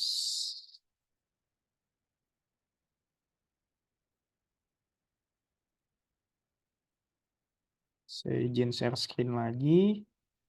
Kita ke SPSS mana ya?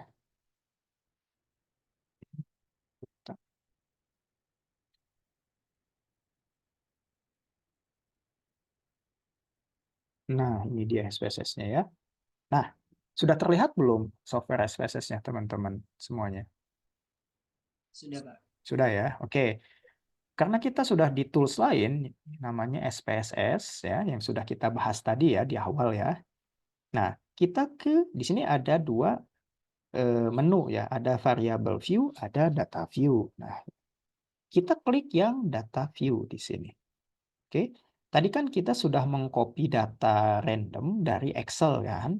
Sekarang kita tinggal meng-paste gitu ya, atau mengkopinya di sini gitu ya. Nah, kita paste di sini. Klik kanan kalau di laptop ya, klik paste. Nah, datanya sudah tercopy kan di sini. Ya kan? Nah, di SPSS ini misalnya kita ingin menguji validitas dan reliabilitas. Apa sih uji validitas dan uji reliabilitas ini? Oke, kalau di dalam ilmu statistik atau pengolahan data untuk skripsi nanti, uji validitas dipergunakan untuk mengetahui apakah pertanyaan-pertanyaan pada kuesioner yang dibuat oleh teman-teman calon mahasiswa sifatnya valid atau bisa dipertanggungjawabkan gitu ya sebanyak 60 responden tadi gitu ya. Nah, kalau harus dihitung satu persatu secara manual kan lama sekali ya. Nah, maka dari itu kita menggunakan tools ini ya untuk bisa mempersingkat dan mempermudah cara kerjanya. Dan ini pun bisa menjadikan nilai tambah skill teman-teman calon mahasiswa nanti setelah lulus supaya bisa bekerja di perusahaan-perusahaan gitu ya. Karena skill inilah yang memang dibutuhkan di dunia industri. Nah, setelah di data view di sini kita kembali ke variable view di sini. Nah, variable view di sini kan ada beberapa kolom ya. Di sini ada kolom desimal. Kita ganti yang tadinya desimalnya 2 menjadi 0 semuanya. Ya. Sini menjadi 0 gitu ya. Karena nilainya tadi ada desimalnya di belakangnya. Sedangkan kuesioner kita nggak ada angka desimal, tapi angka mutlak. Gitu ya. Nah, yang tadinya ada koma-komanya sekarang menjadi tidak ada komanya, teman-teman di sini ya. Nah, kemudian kembali lagi ke variable view. Nah, tadi kan namanya bukan ini kan.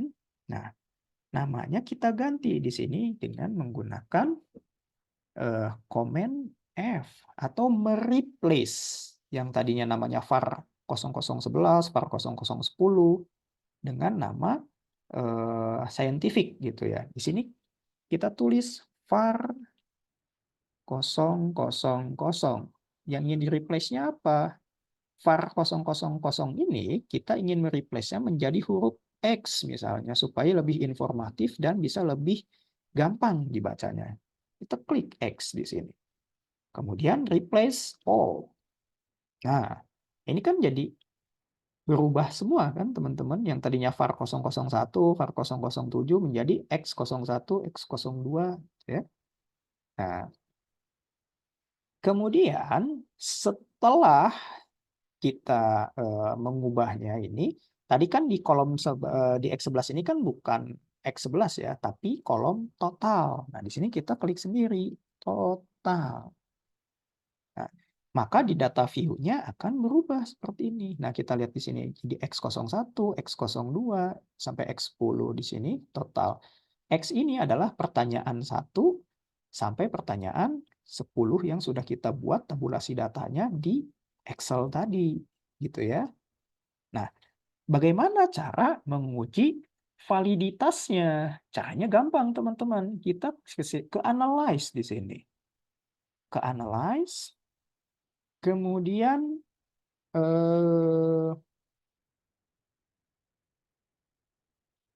ke correlate di sini, ya.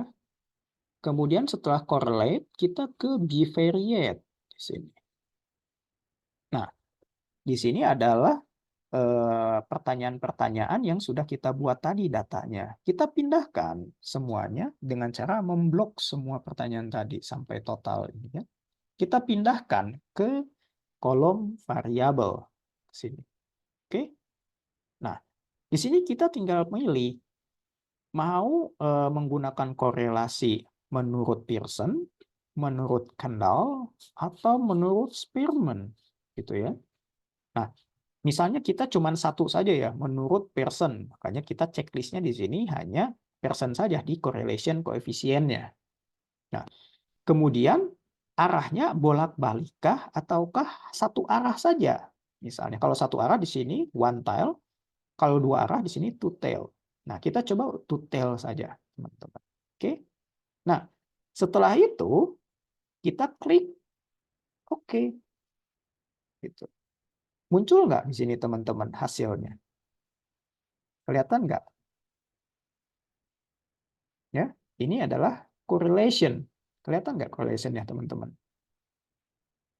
Nah, totalnya sudah ada. Jadi semuanya sudah ter apa namanya? Tertabulasi dengan sangat baik, teman-teman. Gitu. Oke? Kelihatan nggak teman-teman ininya hasilnya di SPSS-nya. Nah, SPSS-nya ini nih yang hasilnya ya. Nah, ini. Kelihatan nggak correlation? Hmm?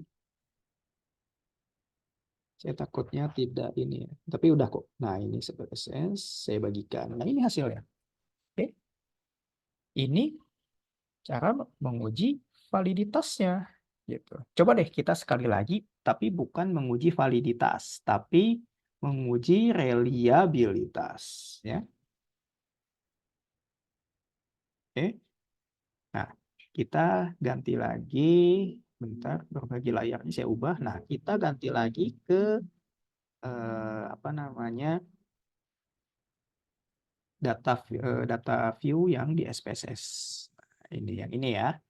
Misalnya kita ingin mengubah data ini menjadi mengujinya secara reliabilitas. Apa sih reliabilitas? Yaitu menguji sebaran datanya. Nah, gampang caranya, kita ke analyze, kemudian ke scale, kemudian reliability analysis. Nah, di sini muncul menu baru, gitu ya, reliability analysis. Nah, caranya apa? Caranya adalah memindahkan semua pertanyaan tadi dari pertanyaan 1 sampai pertanyaan 10 sini. Tapi totalnya tidak dipindahkan ke kolom item. Ya, totalnya kita tinggalkan saja di sini. Oke. Nah, kemudian sebentar kita ulangi lagi. Nah, supaya teman-temannya paham ya. Kita ulangi dari awal nih. Oke. Nah, kita blok dari pertanyaan X01 sampai pertanyaan X011 gitu. Kita pindah paket klik tanda panah ini ke kolom item. Oke. Setelah itu kita klik statistik di sini. Setelah klik statistik, kita klik scale of item delete Nah, yang ini ya. Kemudian summariesnya, kita ingin tahu means-nya, rata-ratanya, ingin tahu variance-nya, ingin tahu covariance-nya, pengen tahu correlation-nya di sini, kemudian ingin tahu juga F-test-nya, gitu ya. Nanti kita bahas kalau teman-teman sudah menjadi mahasiswa, apa sih itu F-test, covariance, correlation, variance, means, dan lain-lain. Oke? Oke. Setelah itu klik continue. Kemudian modelnya di sini ada alpha, ada Goodman, ada Parel, dan lain-lain. Nah, kita pakai alpha saja di sini. Kenapa sih model alpha? Nah, nanti kita bahas kalau teman-teman sudah menjadi mahasiswa di program studi apa namanya keuangan dan investasi di Cakrawala University. Nah, setelah itu kita klik OK. Nah, saya bagikan lagi apa namanya pembagian layar yang baru ya. Bentar. Nah, ini dia. Nah, bagikan. Nah, ini dia hasilnya. Terlihat ya teman-teman untuk hasilnya. Oke, ini adalah data-data hasil dari tabulasi data random yang awalnya di Excel dipindahkan ke SPSS menjadi data-data yang dibutuhkan di dalam pemodelan keuangan atau financial modeling. Nah, di sini ada means-nya berapa, ada variance-nya, ya, ada banyak ya di sini. Kemudian ada tabel ANOVA-nya, ada item total statistiknya. Kebayang nggak teman-teman? Dari data seperti ini, jika teman-teman lakukannya secara manual, butuh berapa banyak waktu. Tapi jika menggunakan tools, teman-teman bisa apa namanya mempersingkat yang tadinya pekerjaannya membutuhkan waktu yang banyak menjadi hanya beberapa menit saja, teman-teman. Gitu ya. Nah, itu adalah beberapa tools atau software yang akan dipelajari nanti di program studi keuangan dan investasi. Gitu, teman-teman. Sampai sini ada yang ditanyakan nggak? Jadi gitu ya materi mini degree pertama pada malam hari ini. Itu Mas Marsa. Oke, thank you Pak Wahyu buat sharing materi dan juga tadi udah praktek ya teman-teman terkait dengan toolsnya. Tadi kita udah coba Excel dan juga SPSS. Nah teman-teman kita masih ada waktu nih kurang lebih 20 menit. Barangkali teman-teman ada pertanyaan boleh banget disampaikan teman-teman. Boleh langsung raise hand, kemudian on mic, dituliskan di kolom chat juga tidak apa-apa.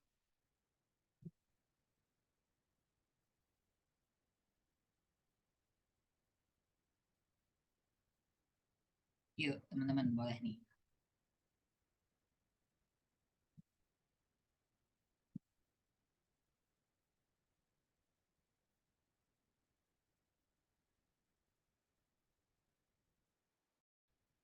Oke, sambil menunggu teman-teman barangkali sedang menuliskan pertanyaannya, aku mau reminder juga. Jadi teman-teman jangan lupa untuk mengisi absensi di hari kedua ini, di mini degree yang keempat dari topik keuangan dan investasi. Untuk link absensinya udah aku share di kolom chat ya, di yang paling pertama.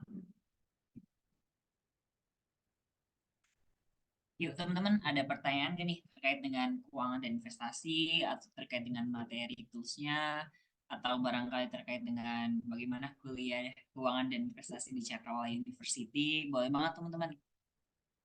Nanti kita sharing-sharing dan juga kita diskusi bareng nih.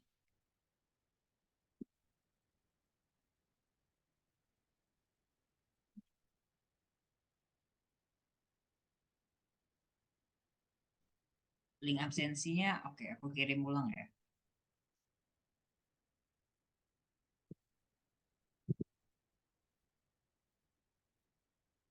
Oke, untuk link absensi udah aku kirim ulang. Boleh teman-teman yang belum mengisi bisa langsung mengisi absensi. Dan kita masih ada waktu kurang lebih 20 menit, teman-teman. Barangkali dari teman-teman ada pertanyaan, boleh langsung disampaikan aja nih. Nanti kita sharing bareng dan juga ngobrol-ngobrol bareng.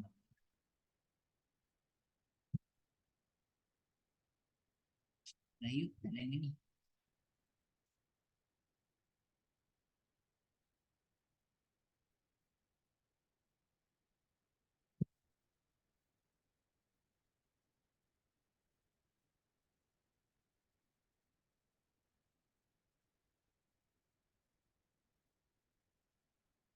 Oke, mungkin kita tunggu. Oke, ini ada pertanyaan nih Kak. Ada pertanyaan nih Pak dari Kak Nabila Zahra. Cara biar bisa hafal rumus Excel itu gimana ya Pak? Karena kan rumus Excel banyak banget ya Pak. Dan kalau dihafal semua kan susah juga gitu. Barangkali dari Pak Wahyu punya tips ataupun cara singkat gitu untuk menghafal rumus-rumus Excel Pak. Boleh yuk kita sharing-sharing. Masih di mute Pak. Sorry. Oke, pertanyaannya bagus ya dari Nabila ya. Gimana sih caranya bisa hafal rumus Excel? Jadi rumus itu jangan apa namanya, jangan dihafal ya, Nabila, tapi dipahami gitu ya. Jadi nanti kalau Nabila berkuliah, jadi kalau terbiasa dengan hafalan ya, jadi kalau SMA itu kan terbiasa dengan hafalan ya, Nabila ya. Jadi kalau di perkuliahan tuh jangan dibiasakan dengan hafalan ya. Jadi gimana sih caranya kalau misalnya nggak menghafal, tapi bisa tahu rumus-rumus Excel-nya caranya gimana gitu kan? Nah caranya kalau di dunia perkuliahan sendiri, kita dituntut untuk bisa menggunakan daya analytical thinking kita. Kita harus bisa paham bagaimana sih logika berpikir di berbagai situasi. Misal seperti ini ya. Kalau misalnya dihafal, pasti akan lupa gitu. Nah, makanya di perkuliahan, khususnya di Cakrawala University ini sendiri, bukannya banyak hafalan, tapi kita akan banyak praktek atau akan banyak latihan. Ya. Jadi kita akan banyak latihan, kan kalau latihan orang bisa karena terbiasa kan. Jadi percuma dihafalin kalau misalnya tidak banyak latihan gitu ya. Nanti akan lupa lagi gitu. Nah, kalau misalnya apa namanya di perkuliahan nanti gitu ya, nanti jangan dihafal rumus tuh ya, khususnya Excel ataupun SPSS nanti. Tadi kan di tabulasi apa namanya SPSS juga butuh langkah-langkah untuk menentukan apa namanya membuat financial modeling kan. Nah, kalau dihafal nanti akan lupa. Wah, caranya uji validitas gimana ya langkahnya ya? Padahal udah dihafal gitu ya. Tapi enggak gitu ya. Karena kita bermain di logika berpikir kalau setelah jadi mahasiswa tuh kan. Namanya juga kan mahasiswa gitu ya, bukan siswa lagi. Kalau SMA kan masih siswa SMA, siswa SMP gitu ya. Tapi kalau sudah kuliah namanya kan jadi mahasiswa kan.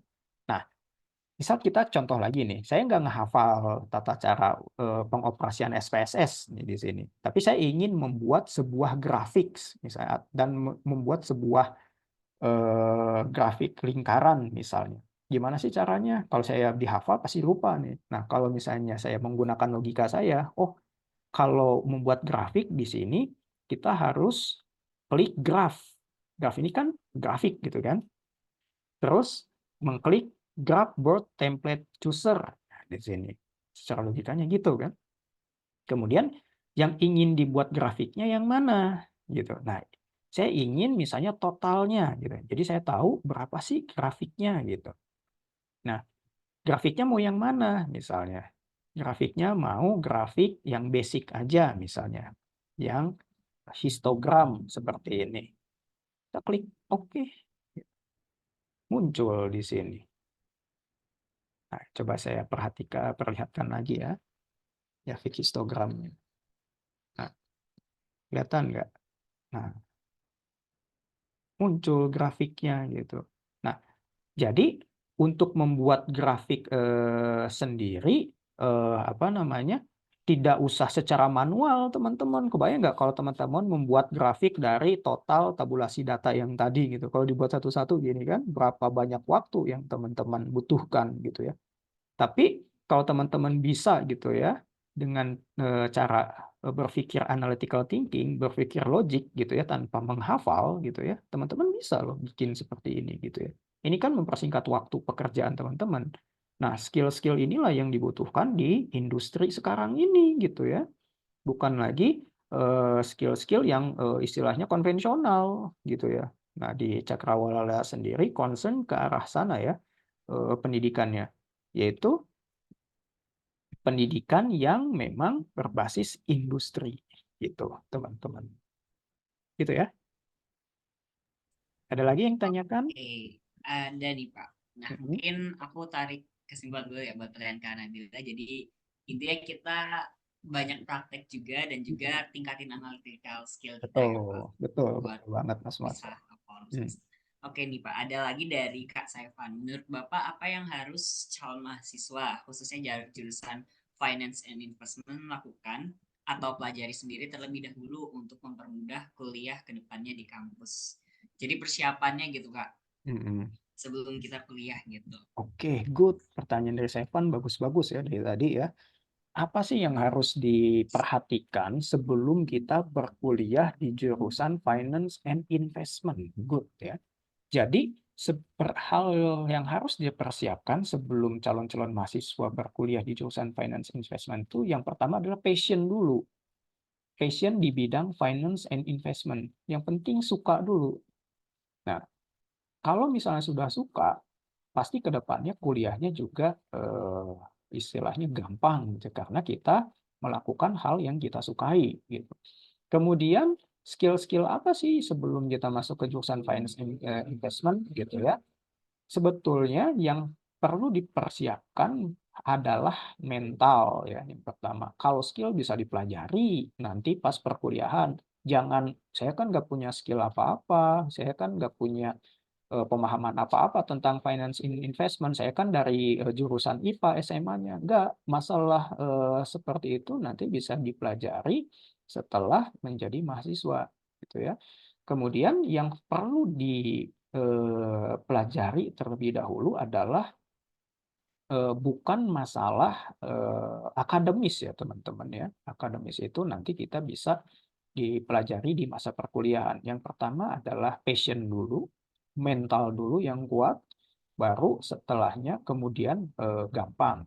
Karena jangan salah teman-teman, banyak juga calon-calon mahasiswa yang dulunya berprestasi misalnya di SMA-nya, akan tetapi di masa perkuliahan dia tidak mempunyai mental yang kuat, tidak bisa beradaptasi dengan lingkungan kuliah, kemudian juga misalnya tidak tahu harus melakukan apa dikarenakan memang kebingungan, tidak diarahkan oleh pihak kampusnya sendiri gitu ya.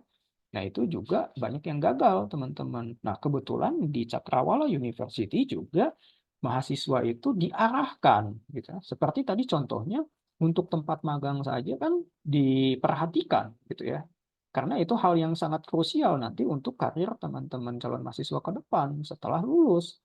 Dan kemudian juga difasilitasi untuk lulus tanpa skripsi misalnya. Itu juga kan hal-hal yang sangat diperhatikan oleh pihak Cakrawala University gitu ya. Kampus lain belum tentu seperti itu. Nah, maka yang paling pertama dipersiapkan adalah mental dulu dan harus passion gitu ya. Jadi untuk selanjutnya bisa belajar di kampus gitu. Baik, terima kasih Pak Fahim. Jadi itu ya Kak Saifan, yang penting kita punya mental dan juga niat juga nih. Jadi nanti untuk skill-skill itu juga bakal dipelajari ketika Kak Saifan udah Hmm. belajar di kampus. Semoga menjawab ya Kak Saifan. Kalau misalkan ada pertanyaan lanjutan, boleh banget dituliskan di kolom chat. Nah ini ada lagi nih Pak dari Kak Pangestuti. Dari data-data yang sudah diolah tadi nih Pak. Selanjutnya diproses untuk apa lagi ya? Oke, good ya. Pertanyaannya ya. Data-data yang sudah diolah tadi diproses apalagi? Ada banyak.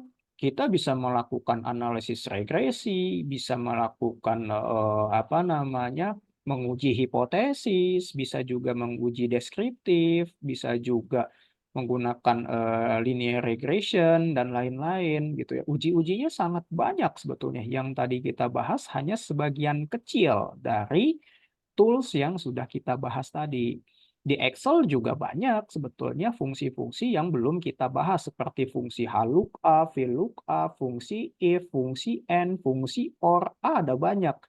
Di SPSS juga ada banyak fungsi-fungsi SPSS yang belum kita bahas seperti uji-uji hipotesis, uji deskriptif dan lain-lain. Bagaimana cara menganalisis variabelnya lebih dari satu, bagaimana jika mengolah data panel, bagaimana jika mengolah data time series, dan lain-lain.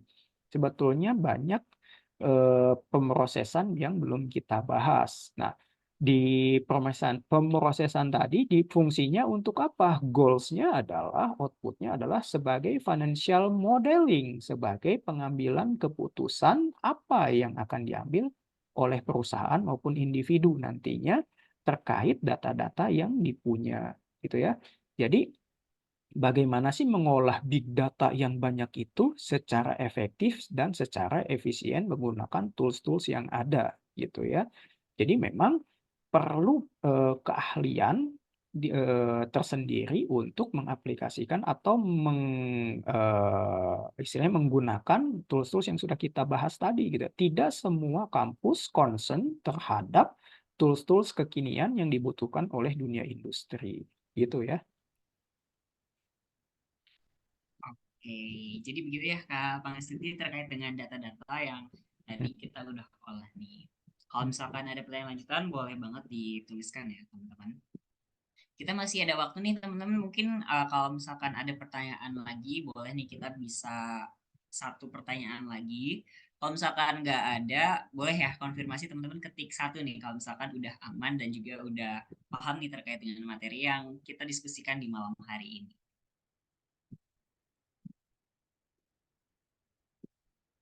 Oke, dari Kak Ahmad udah aman, Kak Nabila juga udah aman, Kak Pangstuti juga udah aman. Teman-teman yang lain boleh nih. Ada 14 orang gimana nih? Udah amankah atau masih ada yang mau ditanyakan ataupun didiskusikan? Oke, thank you dari Kak Fatullah juga udah aman. Oke, Kak Reno udah 5 orang nih. Mungkin oke 6. Oke, sepertinya udah banyak yang paham nih Pak terkait dengan materi malam hari ini dan juga tadi aku menyimak materinya benar-benar seru banget dan penjelasan dari Pak Wahyu juga mudah dipahami dan juga mudah dimengerti, begitupun sama teman-teman yang lain nih Pak. Oke teman-teman, karena berhubung sesi kita di malam hari ini udah selesai, penyampaian materi dari Pak Wahyu juga udah tersampaikan dengan baik ya teman-teman. Di sini sebelum aku tutup, aku mau ngucapin makasih banyak nih buat Pak Wahyu untuk malam hari ini ya Pak udah mau sharing terkait dengan introduction ya teman-teman di keuangan dan investasi yang dimana tadi kita udah ngobrolin banyak hal mengenai keuangan dan investasi, kemudian hal-hal yang dipelajari, kemudian dasar-dasar topik dari jurusan keuangan dan investasi, serta tadi juga kita udah coba tools-tools ya teman-teman ataupun software yang akan dipelajari gitu dari jurusan keuangan dan investasi. Nah teman-teman untuk malam hari ini kita sudah cukupkan terkait dengan materi keuangan dan investasi. Tapi kita masih ada di day 3 dan juga day 4 ya teman-teman. Dan day 3 besok kita nanti masih ngobrolin terkait dengan keuangan dan investasi dengan topik ekonomi lanjut. Jadi teman-teman semua yang hari ini sudah join, jangan lupa besok join lagi nih teman-teman. Karena kita masih belajar terkait dengan keuangan dan investasi. Tentunya sama Pak Wahyu Mulyadi juga. Baik, kalau begitu terima kasih Pak Wahyu udah mengisi di malam hari ini. Mohon maaf nih Pak, misalkan dari aku ada kesalahan kata ataupun hal-hal yang kurang berkenan, baik disengaja ataupun disengaja. Terima kasih dan barangkali dari Pak Wahyu mau ada closing statement juga nggak apa-apa Pak. Barangkali ada pesan-pesan yang mau disampaikan nih untuk persiapan kelas besok.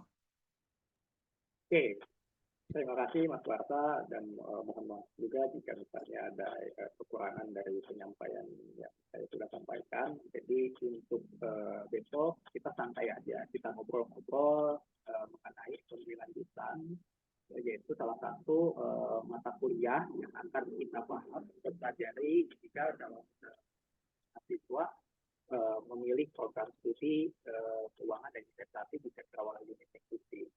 Ya, jadi kita hanya ngobrol-ngobrol ya. Jadi kalau teman-teman concern